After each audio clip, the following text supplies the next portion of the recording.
So the readings from Luke 13, verses 31 to 35. At that same time, some Pharisees came to Jesus and said to him, "You must get out of here and go somewhere else, because Herod wants to kill you." Jesus answered them, "Go and tell that fox, I am driving out demons and performing cures today and tomorrow, and on the third day I shall finish my work. Yet I must be on my way today, tomorrow, and the next day. It is not right for a prophet to be killed anywhere except in Jerusalem. Jerusalem, Jerusalem, you kill the prophets, you stone the messengers God has sent you. How many times I wanted to put my arms around all your people, just as a hen gathers her chicks under her wings, but you would not let me, and so your temple will be abandoned. I assure you that you will not see me until the time comes when you say, 'God bless him who comes in the name of the Lord.'"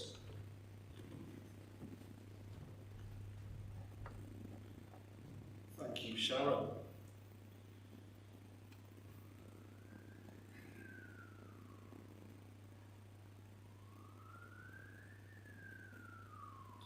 Have you ever felt pulled in two directions?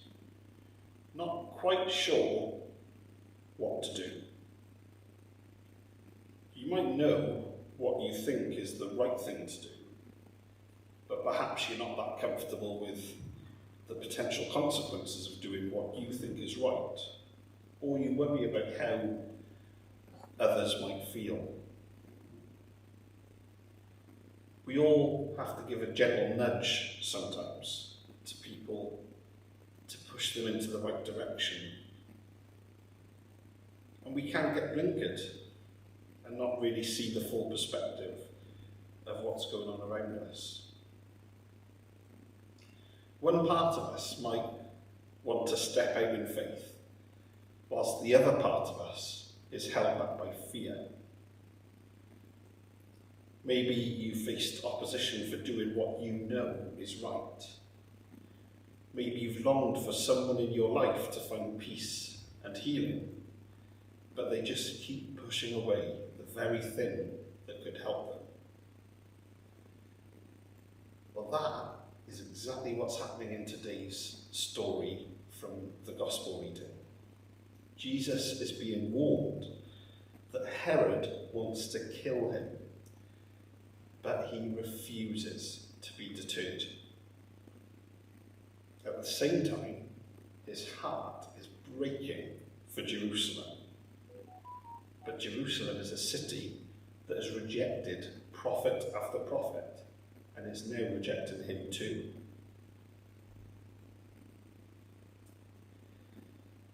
The Pharisees come to Jesus with a warning. You must get out of here. You must get out of here and go somewhere else, because Herod wants to kill you. Now, it's hard to know if there was genuine concern here or whether they were just trying to get rid of Jesus. But either way, the threat was real. Herod had already by now executed John the Baptist, and Jesus was definitely making enemies among those in power. Yet Jesus responds with a really bold statement. Go and tell that fox.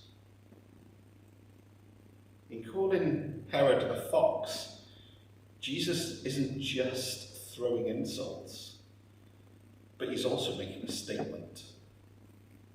A fox in that culture symbolized someone cunning and destructive, but ultimately someone who was insignificant compared to God's plan. Jesus makes it clear. See how you miss them. Every time. We will get there. That's not just me. No. There's our fox. Hello, Mr. Fox.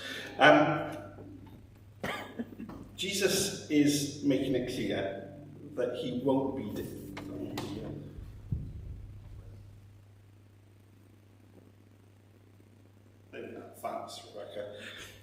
Jesus is making it clear that he won't be dictated to by fear. He knows his mission, and he won't stop it until it's complete. But after that statement, this statement around a fox, Jesus' tone shifts. He looks over Jerusalem and laments, "How many times have I wanted to put my arm around all your people, just as..."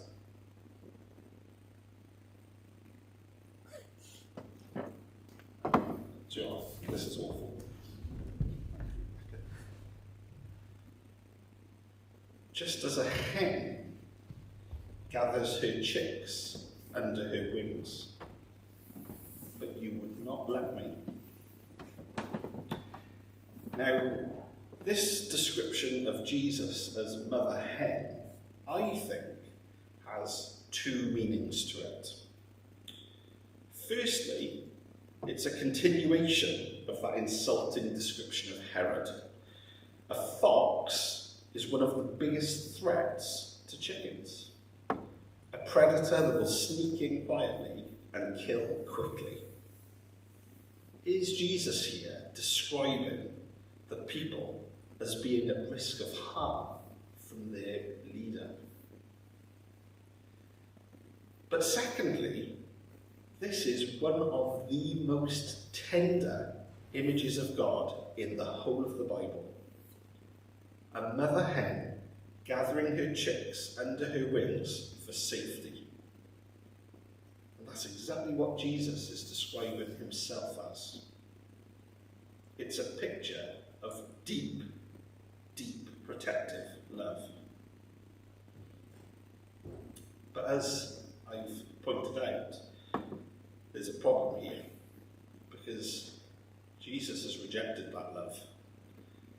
They've ignored prophets before and will soon reject Jesus too. But even so, Jesus doesn't speak with anger or resentment. He speaks with heartbreak. He longs to gather and protect his people, but he won't force them. Love can only be received willingly. And the passage ends then with a note of both warning and hope. Jesus says, "I assure you that you will not see me until the time comes when you say, 'God bless him who comes in the name of the Lord.'" Now this could be referring to his entry into Jerusalem on Palm Sunday, or to a future moment when people will finally recognise Jesus as Lord. But either way, the message is clear. The invitation to come under his wings is there, and is still open, and remains so today. Jesus doesn't stop longing for his people. His love remains, even when we resist it. And so, as we move into our discussion groups, let's reflect on the questions and what this story means for our lives today. Thanks, Rebecca. I'm going to throw this. So, 3 questions. The first one is, how do you feel about Jesus as a mother hen? Secondly, where do you see yourself in this story? Are you resisting, or are you receiving Jesus' invitation of love? And what does it mean to trust in Jesus' care in our daily lives? Now then, we're probably 1 or 2 groups today. We're quite a small gathering. What are you saying, Dan? 1, there we are. 1. 2. These are quite personal questions. Yeah, we will do 2. We'll split into 2. So if 5 of us can go out the back and then 5 of us stay in, that'll be perfect. But before we do that, we have a notice. Do you want me to do it, Sammy? Or okay, so just a quick one. Next Sunday, we are, for the first time in about 10 or 12 years, going to be having a meal before the gathering, which is very, very exciting. But if you are intending on coming to that meal, then we need you to sign up by the end of today, so that Sammy knows exactly, Sammy and Sarah, isn't it, know who they're buying for and what allergies and stuff like that people might have. So if you haven't registered by close of play today, please don't turn up next Sunday before the gathering expecting to have a plate full of food, because we may not have it. The sign-up is in the announcements WhatsApp and the website. Right, so if you go on the WhatsApp, on the announcements bit, the sign-up sheet is on there and on the website. Fine, thank you online people. Lovely to see you, and see you soon.